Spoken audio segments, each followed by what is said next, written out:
कि वो second hand सही है या नहीं, सिर्फ चमकती हुई चीज़ को देख लेते हैं और उसको परचेज कर लेते हैं।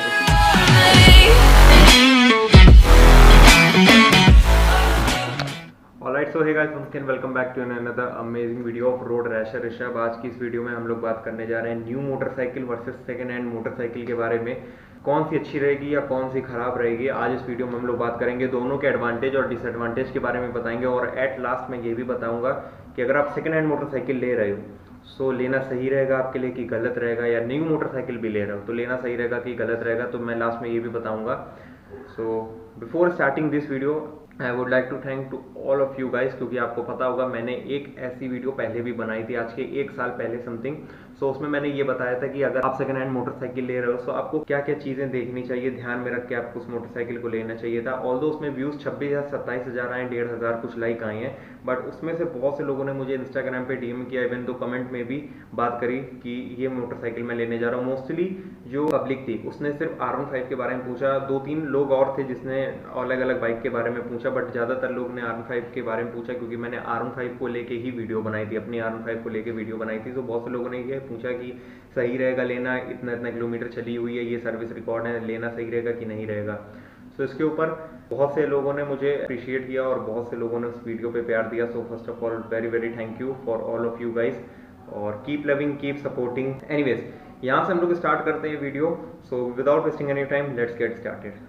सो फर्स्ट ऑफ ऑल हम लोग यहाँ बात कर लेते हैं कि जब हम लोग एक नई मोटरसाइकिल के बारे में सोचते हैं तो पहले हम लोग ये सोचते हैं कि हम लोग के नीड्स के हिसाब से मोटरसाइकिल हम लोग को लेनी चाहिए, वेदर वो एडवेंचर मोटरसाइकिल है या स्पोर्ट्स कैटेगरी की हम लोग मोटरसाइकिल ले रहे हैं या नेकेड बाइक के हिसाब से ले रहे हैं।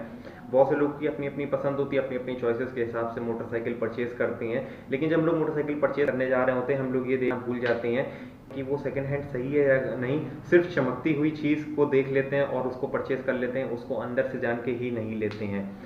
सो नहीं लेनी चाहिए कि पुरानी, ये तो आगे हम आखिर में आपको बताएंगे, बट यहाँ से हम लोग एडवांटेज और डिसएडवांटेज के बारे में पहले बात कर लेते हैं। सो यहाँ पे जो एडवांटेज मैं पहले बताने जा रहा हूँ वो है buying a new motorcycle. So new motorcycle के एडवांटेज और क्या डिसएडवांटेज है, तो पहला हम लोग एडवांटेज से बात करते हैं। तो यहाँ पे आपको लेटेस्ट टेक्नोलॉजी, पहला पॉइंट मैं कहना चाहूँगा, लेटेस्ट टेक्नोलॉजी। आप जिस जनरेशन में रह रहे हो, जिस जनरेशन की मोटरसाइकिल, ऑब्वियस बात है 2021 में अगर आप नई मोटरसाइकिल ले रहे हो सो आपको latest and best to best features आपको इंक्लूडेड उसमें देखने को मिल जाएंगे। आपको इंजन कट स्विच देखने को मिल जाएगा, जो कि अगर आपके स्टैंड लगा होगा मोटरसाइकिल में तो आपकी ऑन नहीं होगी मोटरसाइकिल में, आप शायद समझ गए होंगे। आपको बेस्ट सेफ्टी फीचर्स उसमें देखने को मिल जाएगा और एलईडी लाइट्स भी देखने को मिल जाएगा, गियर शिफ्ट इंडिकेटर मिल जाएगा एज ऑन। मैंने इसके ऊपर एक डेडिकेटेड वीडियो बनाई, 5 features must have every motorcycle. इसके ऊपर मैंने एक डेडिकेटेड वीडियो बनाई, अगर आपको वीडियो चेकआउट करनी है तो डिस्क्रिप्शन में लिंक है, वहां से जाके चेकआउट कर सकते हो। सो टेक्नोलॉजी लेटेस्ट होगी मोटरसाइकिल की। अगर आप एक नई मोटरसाइकिल ले रहे हो आपको बेस्ट टू बेस्ट टेक्नोलॉजी मिलेगी, जो कि उसमें इंक्लूडेड मिलेगी। लाइक अगर आप RTR 204 भी ले रहे हो तो उसमें आपको पता होगा कि 3 राइडिंग मोड्स देखने को मिलेंगे, बट अगर आप सेकंड हैंड मोटरसाइकिल ले रहे हो या 1-2 साल पुरानी तो आपको पता होगा उसमें नहीं देखने को मिलेंगे। तो यहाँ पे एक फायदा ये आता है कि अगर लेटेस्ट टेक्नोलॉजी की आपको मोटरसाइकिल देखने को मिलेगी। नेक्स्ट जो पॉइंट कवर करूंगा वो है वारंटी। अगर आप लेटेस्ट मोटरसाइकिल ले रहे हो तो आपको वारंटी भी उसकी मिलेगी, इंजन की मेल फंक्शनिंग की वारंटी मिलेगी, ओवरऑल पूरी बाइक की वारंटी मिलेगी। जैसे अगर आपने नई बाइक खरीदी, अब वो वारंटी 1 ईयर की हो, 2 ईयर की हो, 3 ईयर की हो एंड सो ऑन, वो आपके बाइक के ऊपर डिपेंड करता है। कंपनी कितने ईयर्स का वारंटी देती है वो उसके ऊपर डिपेंड करता है। सो यहाँ पे एक फायदा ये रहता है कि इंजन की जो मेल फंक्शनिंग होगी वो वारंटी पे होगी, वो आपकी फ्री ऑफ कॉस्ट सही कर ली जाएगी। ये दूसरा पॉइंट था।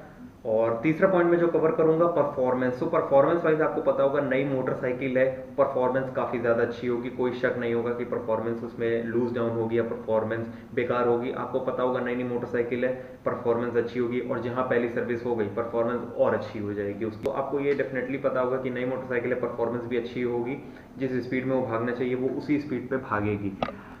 यहाँ पे मैं जो चौथा पॉइंट इंक्लूड करना चाह रहा हूँ वो है व्हीकल हिस्ट्री। जैसी बात है, अगर आप नई मोटरसाइकिल ले रहे हो तो आपको पता होगा कि जो व्हीकल हिस्ट्री है उसमें ना वो व्हीकल एक्सीडेंटल होगी, ना ही उसमें कोई एक्सीडेंट हुआ होगा, ना माइनर स्क्रैचेस आए होंगे। एवरीथिंग इज गुड, आपको पूरी बाइक अच्छी से देखने को मिलेगी, आपको कोई उसमें चीज़ खराब नहीं देखने को मिलेगी। और अगर उसमें कोई खराब देखने को मिल भी जाती है गलती से, वैसे बहुत कम चांसेस रहते हैं, बट अगर आप उसमें मिल जाती है तो कंपनी उसको सही करके आपको दे देती है। सो आपको इस चीज़ की बिल्कुल नहीं टेंशन लेनी है कि आपको एक एक्सीडेंटल मोटरसाइकिल मिलेगी या बेकार मोटरसाइकिल मिलेगी। आपको एक बेस्ट मोटरसाइकिल मिलेगी एंड माइलेज वाइज भी वो काफ़ी बेस्ट आपको मोटरसाइकिल मिलेगी।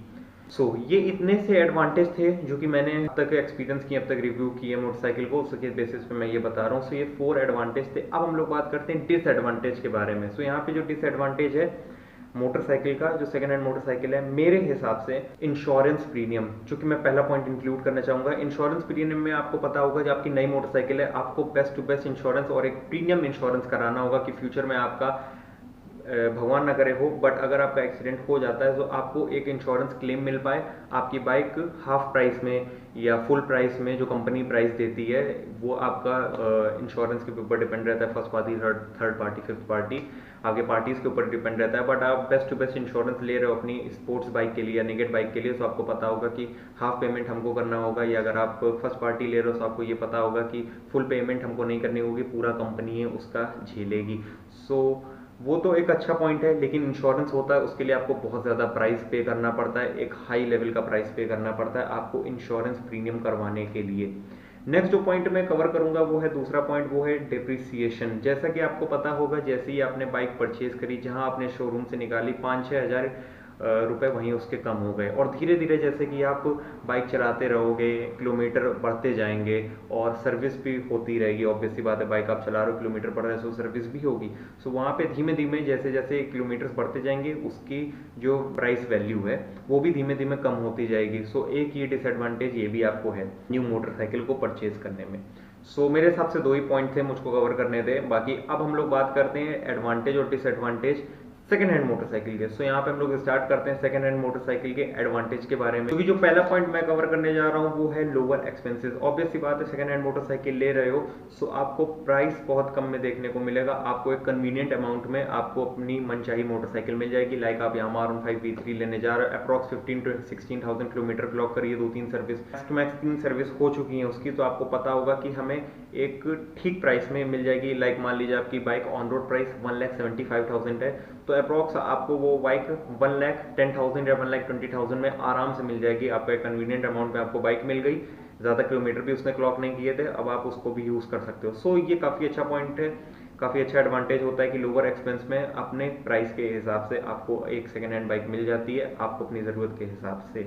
दूसरा पॉइंट है, मैं वो कवर करने जा रहा हूँ एडवांटेज में। यहाँ पे आपको जो इंश्योरेंस होता है वो काफ़ी लोअर देखने को मिलेगा। लाइक जो इंश्योरेंस होता है प्रीमियम वाला और जो लोअर प्रीमियम इंश्योरेंस होता है, उसमें ज़्यादा कुछ फ़र्क नहीं होता है, बट इतना फ़र्क हो जाता है कि आपको जो लोअर इंश्योरेंस है उसका प्राइस थोड़ा सा कम पड़ता है। ऑल्दो वही इंश्योरेंस चलता रहता है, वही इंश्योरेंस शिफ्ट होके आपकी बाइक में आ जाएगा। जब आप अपनी बाइक अपने नाम पे ट्रांसफर करवा लोगे तो वही इंश्योरेंस वो चलता रहेगा। इंश्योरेंस का भी काफ़ी लोअर हो जाता है एक्सपेंस, इंश्योरेंस आपको ज़्यादा महंगा नहीं मिलेगा। वो बात अलग है, जब इंश्योरेंस खत्म हो गया तब आपको एक प्रीमियम इंश्योरेंस कराना पड़ेगा, बट जैसे आप सेकेंड हैंड मोटरसाइकिल लोगे तो उसमें इंश्योरेंस होगा, वो लोअर प्रीमियम इंश्योरेंस मिल जाएगा। नेक्स्ट जो बात आती है वो है थर्ड पॉइंट। वैसे मैं इंक्लूड नहीं करना चाहता था, बट इंक्लूड करना ये काफ़ी ज़्यादा ज़रूरी है। यहाँ पे एक एडवांटेज ये रहती है कि आप अपने हिसाब से अपनी बाइक ले सकते हो। लाइक अगर आपका मन है तो डीलर से जाके ले सकते हो, या अगर आपका मन है एक व्यक्ति से लेने का तो आप उस व्यक्ति से जाके ले सकते हो, जिसमें बीच में तीसरा पर्सन वो है डीलर, वो नहीं आएगा। जब हम लोग डीलर से ले जाके लेते हैं तो पहले फर्स्ट पर्सन उसको दे देता है डीलर को बाइक, और तब वो डीलर दूसरे पर्सन को वो बाइक से सेल करता है, जिसमें डीलर कहीं ना कहीं 10% या 15% खाता है। उसमें ये रहता है कि सारा पैसा आप उसको दोगे, उसमें नेगोशिएशन ऑलमोस्ट डीलर भी करता है, बट उतना नहीं। उसमें ये होता है कि सेलर से अगर आप एक फर्स्ट पर्सन से ही ले रहे हो तो वो आपको प्रॉपर डिटेल बाइक के बारे में बताएगी। कभी बार डीलर एक्सीडेंटल मोटरसाइकिल के बारे में नहीं बताता है, तो अगर आप एक सेलर से ले रहे हो तो सेलर आपको प्रॉपर बाइक के बारे में बताएगा, वो आपके प्राइस के हिसाब से बाइक को नेगोशिएट भी कर देगा, और बाइक एक्सीडेंटल है कि नहीं वो भी आपको बता देगा। बहुत से डीलर नहीं बताते हैं, मैं ऐसा नहीं कहूँगा कि सब डीलर नहीं, कुछ डीलर ऐसे होते हैं जो स्कैम्स करते रहते हैं, वो डीलर नहीं बताते हैं कि आपकी बाइक जो आप परचेज कर रहे हो वो एक्सीडेंटल थी या नहीं थी। ये आपके ऊपर डिपेंड रहता है कि आप एक फर्स्ट पर्सन से ले रहे हो मोटरसाइकिल या एक डीलर से जाके मोटरसाइकिल ले रहे हो। ये 3 एडवांटेजेस थे अगर आप सेकेंड हैंड मोटरसाइकिल ले रहे हो। अब हम लोग बात करते हैं डिसएडवांटेज के बारे में। जैसा कि मैंने अभी बताया था तीसरे पॉइंट में कि आपकी बाइक एक्सीडेंटल है कि नहीं, आपको पता चलेगा कि नहीं। यहाँ पे मैं इसका एक डिसएडवांटेज भी दे रहा हूँ, क्योंकि अगर जो व्हीकल हिस्ट्री होती है उसमें इंजन ब्रेकडाउन हुआ है कि नहीं, इंजन खुल चुका है कि नहीं, ऑल्दो मैंने एक अलग से वीडियो बनाई है जिसमें कि मैंने बताया कि सेकंड हैंड मोटरसाइकिल को कैसे देख के लिया जाए। उसमें मैंने ये अलग से बताया कि कैसे आपको चेक करना है कि आपकी बाइक सही है या नहीं। तो उसमें मैंने बताया, अगर आपको वीडियो देखनी है तो वहाँ से जाके देख सकते हो। बट अगर आपको व्हीकल हिस्ट्री प्रॉपर तरीके से नहीं पता चल पाई, बाइक एक्सीडेंटल थी कि नहीं, इंजन खुल चुका है कि नहीं, तो आपका जो पैसा, शायद आपका पैसा पानी में डूब जाए और आपको एक चमकती हुई बाइक जब आप चलाओ बाद में, जब आपकी बाइक पूरी ट्रांसफ़र हो जाए, तो आपको बहुत बेकार मिले और फिर से आपको उसमें ज़्यादा से ज़्यादा खर्चा लगाना पड़ जाए।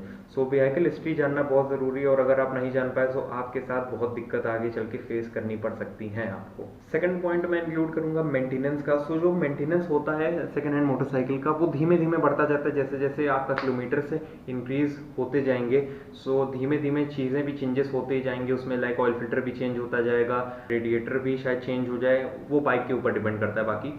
सो धीमे धीमे उसमें और भी चीज़ें चेंज होते रहते हैं, like clutch plate, pressure plate, accelerator wire, ये सब चेंज होते रहते हैं। तो धीमे धीमे उसकी जो सर्विस होती है, जो कॉस्ट होती है, जो मेंटेनेंस कॉस्ट होती है, वो भी काफ़ी ज़्यादा बढ़ती चली जाती है अगर आपने एक सेकंड हैंड मोटरसाइकिल ली है। ऑल्दो कंडीशन उसकी बेस्ट हो, बट अगर आपको सर्विस करानी है, जैसे जैसे वो किलोमीटर क्लॉक करती जा रही है, तो उसमें चीज़ें चेंजेस होती रहेंगी। सो मेंटेनेंस कॉस्ट भी काफ़ी ज़्यादा बढ़ जाता है। सो एक ये भी इसमें डिसएडवांटेज है।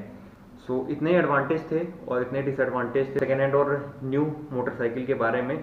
अब बात करते हैं कि आपके हिसाब से आपको कौन सी बाइक लेनी चाहिए। देखिए, अगर आप ये सेकेंड हैंड मोटरसाइकिल ले रहे हो तो ऐसा नहीं कि सेकेंड हैंड मोटरसाइकिल लेना कोई ख़राब बात है या गलत डिसीजन है। वो डिपेंड करता है कि बाइक की किस कंडीशन में आप बाइक ले रहे हो, सारे सर्विस रिकॉर्ड है, कोई एक्सीडेंटल मोटरसाइकिल नहीं है, उसकी काफ़ी अच्छी हिस्ट्री है और जो मेंटेनेंस है वो भी काफ़ी सही है और आपको सारे फीचर्स भी देखने को मिल रहे हैं। सो सेकेंड हैंड बाइक कोई बुरी नहीं है। मेरे बहुत से फ्रेंड्स ने सेकेंड हैंड मोटरसाइकिल ली है और वो आज भी खुश हैं उसको चला के। अब बात करते हैं आपको क्यों सेकेंड हैंड बाइक लेनी चाहिए और किस कंडीशन में लेनी चाहिए। देखो, अगर आप एक सेकेंड हैंड बाइक ले रहे हो तो ज़्यादा से ज़्यादा 2 या 3 साल ही पुरानी लीजिए, उससे ज़्यादा पुरानी नहीं लीजिए, क्योंकि जनरेशन वाइज फीचर्स बदलते रहते हैं। इतने किलोमीटर्स क्लॉक होनी चाहिए। सो मैं बता दूँ, ज़्यादा से ज़्यादा 20 से 25,000 किलोमीटर बाइक को क्लॉक होनी चाहिए। इससे ज़्यादा बाइक को क्लॉक नहीं होना चाहिए। अगर इसके नीचे अगर आप बाइक ले रहे हो तो आप उसमें पैसा फंसाइए तो ज़्यादा सही है, बट इससे ऊपर अगर आप बाइक ले रहे हो, बहुत बेकार है बाइक लेना।